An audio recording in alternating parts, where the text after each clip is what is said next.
Halo Sobat Besar, Assalamualaikum warahmatullahi wabarakatuh. Kembali lagi dengan saya, ada Mas Jan Saputra dari instansi Badan Nasional Pencarian dan Pertolongan, peserta Latsar CPNS Basarnas tahun 2025, Angkatan 18 Kelompok 2. Oke, kali ini saya akan membahas podcast tentang implementasi dari poin-poin berakhlak. Sebelumnya, kali ini saya kedatangan narasumber saya, yaitu ada Pak Hendri. Bisa dibenarkan Bapak untuk perkenalan singkat dulu? Boleh. Baik, perkenalkan, nama saya Hendri Triwijayanto. Kami jabatan rescuer pemula di Basarnas Balikpapan untuk tahun masuk di tahun 2020. Saat ini berdinas di kantor SAR Balikpapan. Oke, baik Bapak, terima kasih. Sebelumnya terima kasih Bapak sudah menyempatkan waktu untuk melakukan tugas podcast ini. Baik Bapak, untuk jadi pertanyaan yang pertama itu, menurut Bapak apa itu arti berorientasi pelayanan itu sendiri dan bagaimana nilai tersebut dalam kehidupan sebagai seorang ASN? Baik, untuk berorientasi pelayanan, kalau sepandangan saya itu berarti kita sebagai pelayan publik itu harus mementingkan masyarakat ya. Maksudnya adalah kepentingan kita itu dengan pribadi itu harus ada dengan masyarakat. Jadi kalau suatu saat tenaga kita dibutuhkan suatu nih, apalagi dalam pelaksanaan besar, ya kita harus meninggalkan yang kepentingan keluarga atau yang misalkan ada apa di rumah itu, ya nggak mau, kita harus mendahulukan yang kepentingan untuk masyarakat, karena memang di sini kita berdiri sebagai pelayan masyarakat ya, bukan yang dilayani. Oke, baik. Untuk mungkin di yang pertanyaan selanjutnya, bolehkah Pak ceritakan sedikit pengalaman Bapak selama menjadi anggota Basarnas dalam melayani masyarakat, terutama dalam menjalani misi kemanusiaan seperti itu Pak? Oke. Jadi selama saya 5 tahun berdinas di Basarnas, terutama di Basarnas Balikpapan, kami pernah penempatan di unit siaga Brau itu 1 tahun. Kemudian pertama di rolling atau ya, nomor 2 di rolling 1 tahun. Kemudian bergeser ke Samarinda 1 tahun. Nah, jadi bukan hanya di Balikpapan ya dinasnya. Kemudian kami juga pernah tugas di balai pelatihan itu, menjadi mentor ya, untuk di pelatihan lanjutan itu selama mungkin 3 minggu lah, itu yang paling berkesan. Untuk sejauh ini pada saat pelaksanaan operasi SAR itu banyak sekali kita temuin berbagai karakteristik masyarakat ya. Jadi ada yang memang masyarakat ini friendly sama kita sebagai petugas, ada yang dia ke kita itu cukup strong ya, jadi banyak tekanan dari masyarakat gitu kan. Ada yang mungkin ada yang memang wataknya keras gitu kan, ada yang memang orangnya humble kayak gitu, itu banyak. Tapi terutama di daerah Berau ya, di Berau dulu kami pernah juga masuk hutan, ketemu dengan suku Dayak. Suku Dayak Kemunan ini mereka hidupnya masih nomaden, jadi berpindah-pindah di dalam hutan. Itu kami pernah bertemu secara langsung, ya sebenarnya mereka baik. Karena memang kita niatnya baik, kita kan cari orang yang niatnya memang baik. Berarti itu dalam ini Pak, dalam operasi SAR ini? Ya betul, dalam operasi SAR memang kita niatnya baik.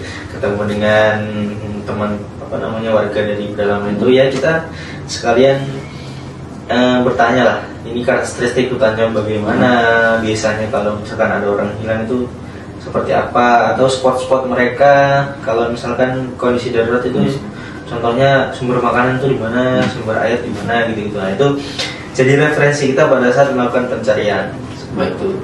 Terus banyak juga sih yang contohnya masyarakat di kota gitu kan, juga banyak ya. Kalau sepengalaman kita lebih banyak masyarakat ini yang menerima kami, meskipun banyak juga di Berau itu, karena dulu mungkin kita Basarnas hadir itu baru tahun 2021 kalau tidak salah di unit Berau, di unit siaga Brau. Jadi banyak masyarakatnya nggak tahu Basarnas ini ngapain sih, Basarnas itu apa, mereka ngapain gitu kan. Taunya baju oranye aja, taunya ada kapalnya di sungai gitu ya. Orang nggak tahu nih Basarnas ini kerjanya apa gitu. Jadi malah kita diseringnya kalau misalkan ke Berau nih, kita ke bandara mau charter taksi, orang malah taunya Basnas bukan Basarnas. Ya kayak gitu kalau di Bro. Sama dengan di Samarinda. Kalau Samarinda lebih ini ya, relawan-relawan di sana tuh lebih banyak sekali. Antusiasnya Ya, juga antusiasnya sepertinya besar, terutama relawan pemadam kebakaran. Dan mereka juga pada saat ada misalkan ada orang tenggelam, ada kecelakaan kapal gitu-gitu pasti mereka hadir. Dan itu kita udah nyatu jadi satu gitu. Tapi ya karena kita ini Basarnas sebagai leading sektor di lapangan, ya sebagaimana caranya kita harus bisa mengendalikan situasi di lapangan, terutama gitu kan pada saat penemuan jenazah nih. Misalnya penemuan jenazah ini malah jadi rebutan kalau di Samarinda. Jadi kalau kita nggak mengedukasi, bahayanya adalah kalau misalkan jenazah itu diangkat langsung gitu, nggak pakai APD, ya mungkin besok hari kita nggak tahu nih, kita masih sehat-sehat aja, kita nggak tahu 1 tahun atau 5 tahun ke depan penyakit itu mungkin timbul akibat itu tadi bakteri yang ditimbulkan dari si jenazah itu. Jadi memang kalau di Samarinda ya sambil kita operasi, biasanya sambil kita edukasi masyarakat, itu kan sambil ya inilah kita cari celahnya lah supaya mereka ini relawan ini menerima kami juga. Apalagi dengan kita misalkan kalau dulu 6 bulan sekali di rolling kan ya, jadi kadang-kadang baru nyaman nih sama satu daerah, tiba-tiba pindah gitu kan, datang orang baru. Nah itu harus cepat kita menyesuaikan adaptasinya. Ya supaya apa? Supaya komunikasi yang udah kita jalin itu nggak putus, jadi berjalan terus. Karena itu sangat menunjang sekali pada saat operasi di lapangan. Baik. Berarti intinya jadi Basarnas itu jadi kita harus gampang bergaul ya, betul. Jadi ke depan juga Pak tentunya. Betul. Terus tadi ada satu yang bikin saya menarik dan saya juga penasaran Pak, gimana sih caranya yang di balai itu Pak? Yang jadi kan Bapak tadi bilang tentang sempat di balai itu harus ada tips khususnya atau gimana Pak? Atau dari emang dirinya kita aja nih yang saya harus gini gitu Pak? Oke, baik. Kalau itu sebenarnya susah saya jawab ya, karena dulu kalau saya cerita, jadi kami di daerah ini kalau setting saya jadi ada diklatnya tuh Mas. Diklat mentor, kebetulan baru angkatan 1. Nah itu pemanggilan suratnya adalah by name. Yang saya tahu adalah ini diambil dari track record kami pada saat mungkin dulu Radas, terus Japu, pembentukan, terus diklat kelanjutan sebelumnya yang sudah pernah kita lalui. Nah mungkin ada rekomendasi dari pelatih-pelatih kami di balai, bahwasanya bersangkutan mungkin bisa diikutkan mentor, apalagi dengan ya kita peluang lingkupnya luas ya. Di Kalimantan saja kemarin hanya 2, dari Balikpapan 1, dari Banjarmasin 1. Nah itu kemarin sebenarnya adalah untuk menyiapkan kita, karena balai kan juga sedikit nih sumber dayanya, jadi kan nggak mungkin apalagi sekarang kan landas kan di daerah. Jadi teman-teman yang sudah diklatkan di balai itu harapannya bisa membantu pada saat pelaksanaan kegiatan landas di daerah, kayak gitu, membantu kantor SAR lah, supaya ya ada sedikit banyak ilmu yang bisa didapat dari balai bisa kita tularkan ke teman-teman di daerah, terutama landas. Kalau soal dipanggil ke balai menjadi mentor itu keputusannya dari pimpinan ya, terutama pimpinan di balai. Mungkin kalau memang misalkan ada surat tugas ya kami siap perintah saja, itu kan. Yang mungkin canggungnya itu kalau dulu kita ke balai jadi peserta gitu ya, harus sekarang tepat waktu bapak segala macam gitu kan. Tiba-tiba saya ke sana tidurnya udah nggak di bareng, tidurnya di mes gitu kan. Jadi kayak ada motivasi sendiri beda gitu. Betul. Dan apa ya? Ini harus saya bisa nih gitu. Betul. Dan dulunya saya peserta, sekarang saya jadi pelatih gitu kan. Dan itu menurut saya ada kebanggaan sendiri loh. Oh, dulu saya duduk di sana jadi peserta, sekarang saya merasakan jadi pelatih. Jadi udah saya rasakan 2 sisi lah. Ya, 2 sisi kehidupan itu udah pernah dirasakan. Intinya balik lagi sama diri kita, gimana kita tanam itu yang kita tuai. Betul, apa yang kita tanam suatu saat itu yang kita tuai. Mungkin bisa selanjutnya di pertanyaan ketiga, seberapa pentingkah pelayanan terhadap masyarakat bagi seorang ASN di lingkungan Basarnas? Kalau berbicara penting enggaknya menurut saya penting banget ya. Karena tadi ya seperti yang di awal, kita ini ada pelayan masyarakat. Kemudian pekerjaan kita ini adalah sewaktu-waktu. Oh ya. Jadi kita nggak terjadwal. Memang terjadwal, apalagi rutin ya. Misalkan hari Senin sampai dengan Jumat, masuknya jam 8, pulangnya jam 4 gitu kan. Tapi di luar itu tugas saya terutama sebagai rescuer kan, siap dalam kondisi kegawat daruratan kapanpun dan dimanapun. Jadi misalkan kalau memang ada panggilan tugas di jam 12 malam, mau tidak mau kita harus berangkat. Makanya itu ada slogan-slogan quick action, quick response, ya itulah.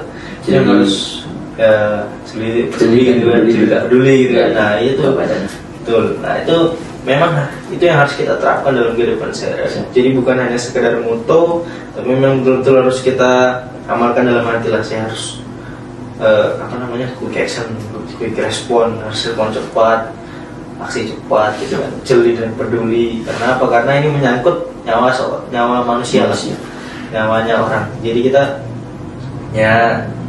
kan tidak mau ada musibah ya, tidak mau ada sesuatu hal yang itu berbau kedukaan. Dan mohon maaf kalau ada orang keluarga kita, kan berarti ada orang sedang berduka, ada saudara kita sedang terkena musibah. Ya sebenarnya kita juga tidak mau ya kan. Jadi tapi karena memang tugas kita, ya kita harus bisa melaksanakan, dan kita harus wajib hadir sebagai garda terdepan lah dalam kondisi kegawat daruratan. Mau itu kegawat daruratan dimanapun sih, kalau memang ada panggilan ya harus kita laksanakan. Waktu misal di rumah nih Pak, contohnya nggak di rumah, misal kita lagi di rumah, terus yang piket itu kekurangan, mau nggak mau juga harus siap Pak. Betul, mau nggak mau kita harus siap, dan itu udah sering terjadi dengan saya, dengan teman-teman yang lain. Ini nanti Mas juga bakal ngerasain lah kalau udah memang nanti jadi PNS 100% kan, bisa berangkat operasi, pasti tenaganya dibutuhkan. Karena mau ya kita ujung tombaknya Basarnas, rescuer itu, ya nggak mungkin dong kita menggantungkan ke orang lain. Bahkan beberapa kali operasi kan kita dapat laporan terlambat datang, itu pun teman-teman yang lain memang menunggu Basarnas, karena memang ya teman-teman udah peduli dengan prosedur, ada SOP bahwa memang Basarnasnya ada di sektor gitu kan, di kegawat daruratan. Nah, jadi mereka menunggu kita bagaimana keputusan kita di lapangan, itulah menentukan hasil. Jadi, kita datang kemudian briefing dan lain sebagainya, buat keputusan, buat rencana aksi dilaksanakan, korban sudah dievakuasi, personil penyelamat berhasil keluar dengan selamat gitu kan. Ya itulah dasar. Ya kurang lebih gitu. Mungkin selanjutnya, apa saja tips dan trik dari Bapak dalam melayani masyarakat yang memiliki beragam latar belakang? Seperti contohnya misalnya Bapak sedang melaksanakan operasi, kadang kan tuntutan masyarakat itu kan berbeda-beda Pak. Ya. Contoh dari segi wataknya dan latar belakangnya. Bagaimana Bapak menyikapi hal itu Bapak? Oke. Jadi untuk memang ini agak sulit ya. Apalagi mungkin kalau teman-teman yang lebih kayak saya ini kan, sebenarnya saya itu introvert, jadi sebenarnya lebih kemalas ngomong aja sih, kemalas ngomong ke orang lain. Tapi dengan kondisi seperti itu di lapangan, mau tidak mau saya harus berbicara dong. Apalagi nanti suatu saat mungkin saya jadi komandan regu gitu kan, yang harus berkoordinasi dengan teman-teman dari potensi SAR, dari keluarga gitu kan. Jadi ya yang pertama paling penting itu adalah pengendalian emosi. Ya, emosi ini kan banyak nih. Emosi itu bukan hanya sekedar marah ya. Ada emosi marah, senang, sedih dan sebagainya. Nah, yang karena begitu besar tekanan pada saat operasi SAR di lapangan, apalagi yang memang mohon maaf korban ini masih kondisi hidup, terus terlihat semua orang gitu kan.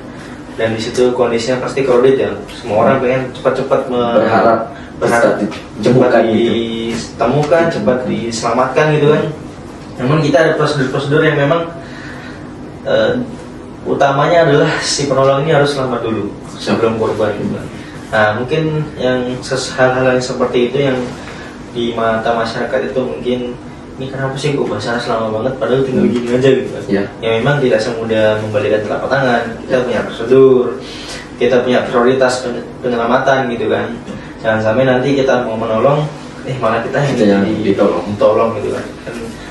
Apa nggak lucu ya. Jadi memang harus pengendalian emosi, terutama bagaimana ketemu orang yang misalkan marah ya, kita nggak boleh balas yang marah, harus disabarkan loh.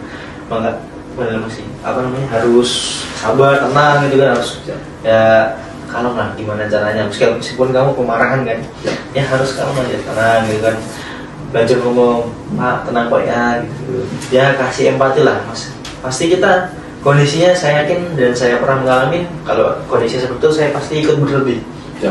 kadang-kadang saya sampai meneteskan air mata gitu kan, sedih banget ini ya, maksudnya kasihan gitu ya. Tapi nah mungkin yang kayak gitu tuh, pendekatan seperti itu yang lebih kena ke terutama keluarga korban. Yaitu kalau masyarakat sendiri biasanya mereka lebih banyak provokator. Ya, saya mohon maaf, memang lebih banyak provokator ya, tapi tidak mengeneralkan. Mungkin ada oknum aja 1-2 gitu. Tapi kalaupun kita bisa peningkatan, bisa ngomong baik-baik, bisa kita kasih pemahaman, Pak, seperti ini loh. Di Basarnas itu SOP-nya gitu kan. Seperti ini Pak, bukannya kita mau lama banget gitu kan, atau lama datangnya enggak, tapi ada prosedur yang harus kita jalankan seperti ini gitu kan. Terutama jangan sampai saya mau menolong nanti malah saya jadi korban Pak. Kita kan bisa punya keluarga juga di rumah ya, punya istri dan sebagainya gitu kan. Memang sudah resiko pekerjaan, tapi bagaimana resiko itu kita minimalisir ya. Ya kalau bisa nggak ada ya lebih bagus gitu kan. Makanya tadi purpose penyelamatan itu ada, dan itu memang yang harus kita selalu sampaikan ke masyarakat, supaya masyarakat ini ya tadi lebih mengerti, lebih peduli lah, lebih paham tentang Basarnas ini. Ya bukan hanya di Basarnas sebenarnya berlaku juga untuk teman-teman rescue di luar dari Basarnas, contohnya dari potensi yang ada di Basarnas. Betul, yang potensi di Basarnas, dari TNI Polri, dari relawan, masyarakat, ini tim dari Tambang itu kurang lebih. Oke baik Pak, mungkin ada pertanyaan terakhir nih. Apa pesan-pesan buat ADC PNS kita angkatan 2025, gimana sih cara jadi ASN yang berakhlak itu gimana? Pesan dan kesannya untuk kita kan belum lantas nih Pak. Iya. Belum apa sih itu cara terjun langsung ke lapangan. Pesan dan pesannya itu gimana Pak? Oke. Buat ADC CPNS. Untuk adik-adik CPNS ya. Yang paling penting adalah teman-teman lebih ke mentalnya ya. Jadi kita harus membangun fondasi dari mental.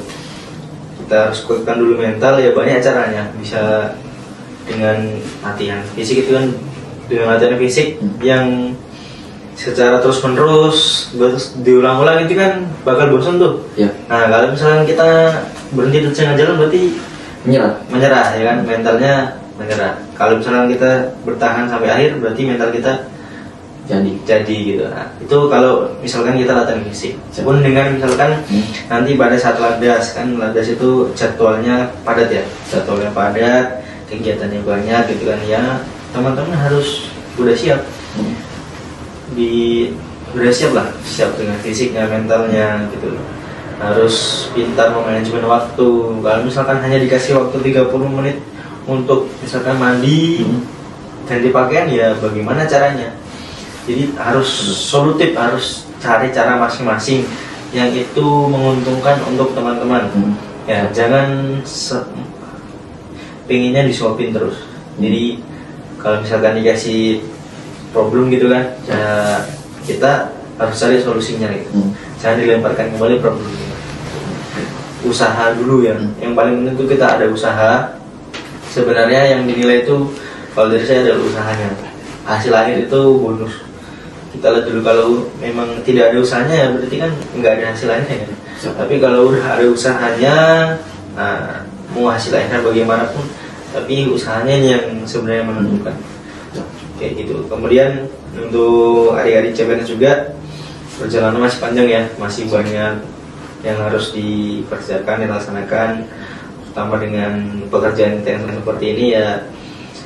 Harapan saya tetap menjaga kondisi kesehatan fisik dan mentalnya ya, jangan, karena teman-teman satu lihat itu banyak kan, biasanya dari ada 20 sampai 30 ya, berbaur lah kan, dari banyak ini pasti banyak watak, banyak pemikiran gitu kan ya, banyak yang saya rasain juga banyak berseberangan juga kan ya, mau nggak mau itulah tadi kita harus belajar pengendalian emosi dari teman-teman ini dulu.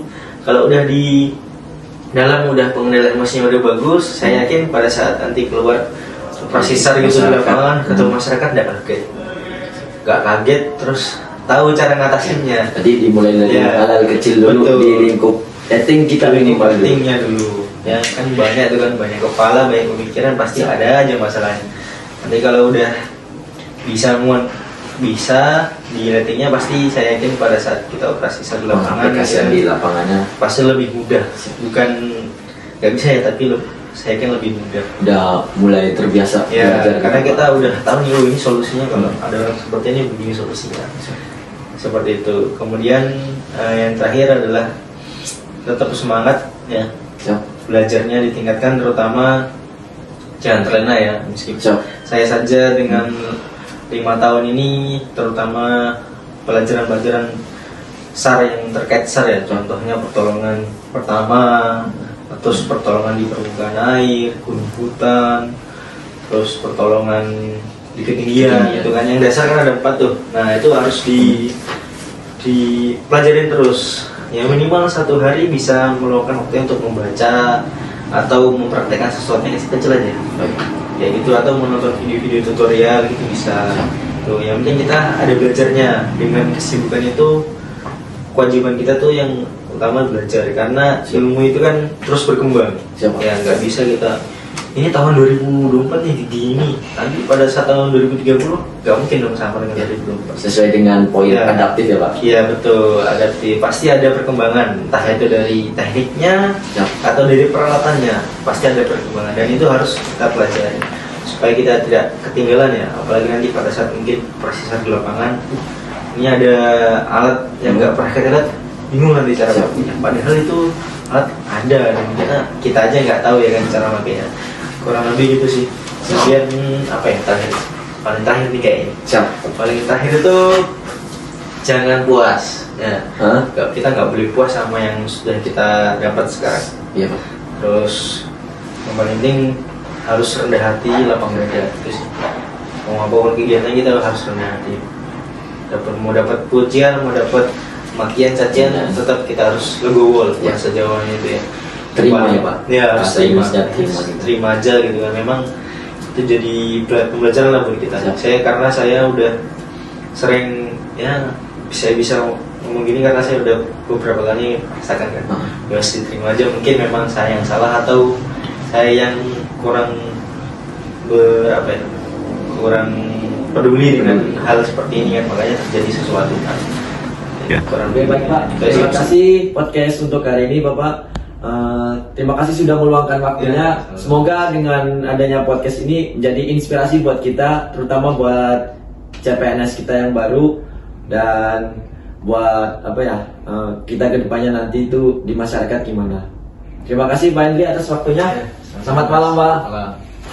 Oke, terima kasih Sobat SAR. Di kali ini saya beri judul podcast ini Manuntung Rescue. Terima kasih. Assalamualaikum warahmatullahi wabarakatuh. Waalaikumsalam.